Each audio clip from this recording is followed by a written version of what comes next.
sudah masuk Islam, tapi kok masih sibuk bahas Alkitab? Kenapa tidak? Itu hak saya! Itu tidak konsisten! Berikut versi debat yang lebih mematikan logika, tajam tapi tetap diselingi humor. Model seperti ini biasanya membuat orang membaca sampai akhir karena alurnya seperti jebakan logika. Logika sederhana tentang pindah keyakinan. Saya ingin mengajak berpikir dengan logika yang sangat sederhana. Tidak perlu debat panjang, cukup pakai akal sehat. Kalau seseorang memutuskan masuk Islam, maka pedoman hidupnya tentu adalah Al-Quran. Itu hal yang sangat jelas.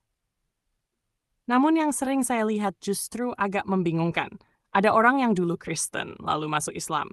Tetapi ketika berbicara di berbagai kesempatan, yang lebih sering dibahas justru Alkitab. Di sini saya mulai bertanya dalam hati, kalau pedomannya sudah Al-Quran, mengapa yang paling sering dijelaskan justru kitab yang sudah ditinggalkan?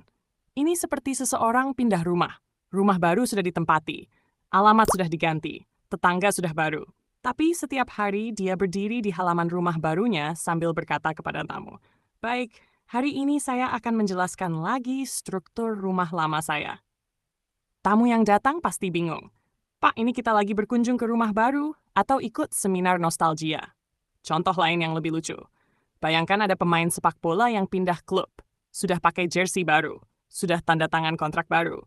Tapi setiap konferensi pers dia berkata, "Sebenarnya strategi klub lama saya lebih bagus." Fans klub barunya pasti mulai gelisah. Ini pemain baru atau agen promosi klub lama? Hal yang sama kadang terasa dalam diskusi agama. Kalau seseorang sudah memeluk Islam, tentu sangat wajar kalau yang paling sering dibahas adalah isi Al-Quran. Karena itulah kitab yang menjadi pedoman iman barunya, bukan sebaliknya. Dalam beberapa riwayat hadis juga disebutkan bahwa jika ingin mengetahui sesuatu tentang kitab sebelumnya, maka bertanyalah kepada ahlul kitab. Artinya jelas sekali.